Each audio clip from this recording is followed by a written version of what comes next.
Good evening, Manish here. Welcome to Tax 10. We will see here 10 tax and financial information of the day back to back. So let's we start.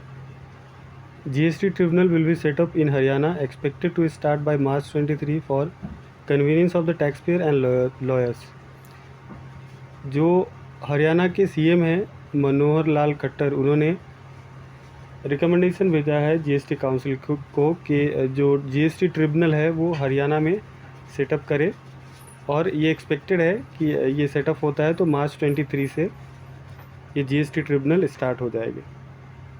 GST red in UP Noida uncover tax Avision of more than 20 crore.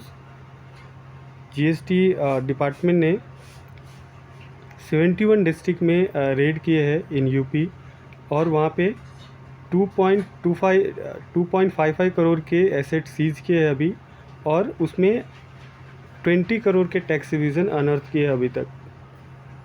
Online gaming industry okay with 28% GST on gross gaming revenue but not on entry fees. जो gaming industry है उन्होंने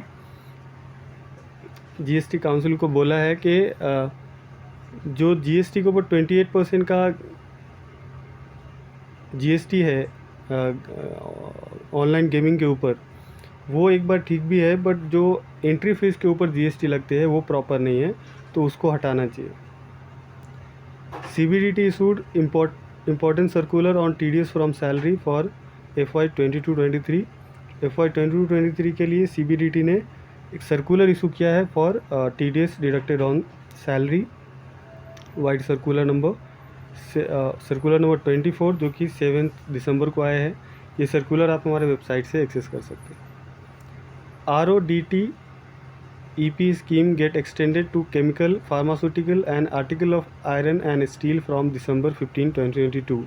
जो remission of duty and taxes on export products होते हैं RODT EP scheme, उसके अंदर अभी chemicals, pharmaceuticals and article of iron and steel भी इंक्लूड किए गए हैं, और ये इंक्लूजन एप्लीकेबल हो जाएगा from 15 December 2022. DGFT includes additional export item in Appendix 4R with effect from 15th December 2022 and shall be applicable till September 30th 2023. DGFT ने जो Appendix 4R है उसको अमेंड किया है, उसमें एडिशन किए हैं जो एडिशनल प्रोडक्ट्स है वो, जैसा कि प्रीवियस स्लाइड में देखा था कि जो pharmaceutical products and iron and steels है उसको इंक्लूड किए गए हैं remission of duties and taxes on export products के में. तो इसके लिए जो अपेंडिक्स 4R है उसको, उसमें प्रोडक्ट्स ऐड किए गए हैं, और वो एप्लीकेबल होएंगे फ्रॉम 15 दिसंबर. Notice is mandatory for the physical verification of place of business under rule 25 of the CGST rules 2017. CGST rule 2017 में जो रूल 25 का प्रोविज़न है कि प्लेस ऑफ बिज़नेस वेरीफाई करने का, तो उसके लिए ये दिल्ली हाई कोर्ट का डिसीजन आया है in case of Bimal Kothari के नोटिस मैंडेटरी है फिजिकल वेरिफिकेशन करने के लिए प्लेस ऑफ बिजनेस का. Income tax return regular filer getting intimation with pending status for not filing ITR yet. जो इनकम टैक्स की वेबसाइट पे ऑप्शन होता है कि अगर आप एक बार इनिशिएट करते हैं ITR फाइलिंग, तो आप उसको वो ड्राफ्ट में सेव हो जाता है, बाद में जहाँ तक आपका फाइलिंग हो गया है उसके आगे प्रोसीड कर सकते हैं. तो वैसे केसेस में जिनका रिटर्न फाइल नहीं हुआ है या फिर कोई एप्लीकेशन है जो पेंडिंग स्टेटस में, ड्राफ्ट स्टेटस में है, तो उसको income tax department notice issue कर रही है कि आपका ड्राफ्ट में अभी तक ITR पड़ा हुआ है, आपने फाइल नहीं किया है.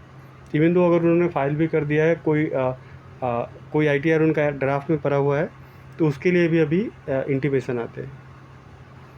Paytm parent firm 197 communication to consider share buyback on December 13 board meeting. December 13 दिसंबर को बोर्ड मीटिंग होने वाला है.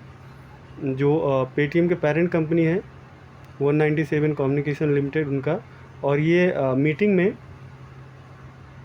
ये कंपनी शेयर बायबैक का प्रपोजल रख सकती है. Jindal steel and power acquire Monet power through insolvency route के थ्रू NCLT के थ्रू जिंदल स्टील ने मोनेट पावर को एक्वायर करने वाले हैं और ये डील 410 करोड़ में फाइनलाइज हुआ है। तो ये थे आज के text and. So thank you for your time, share this video, subscribe my channel.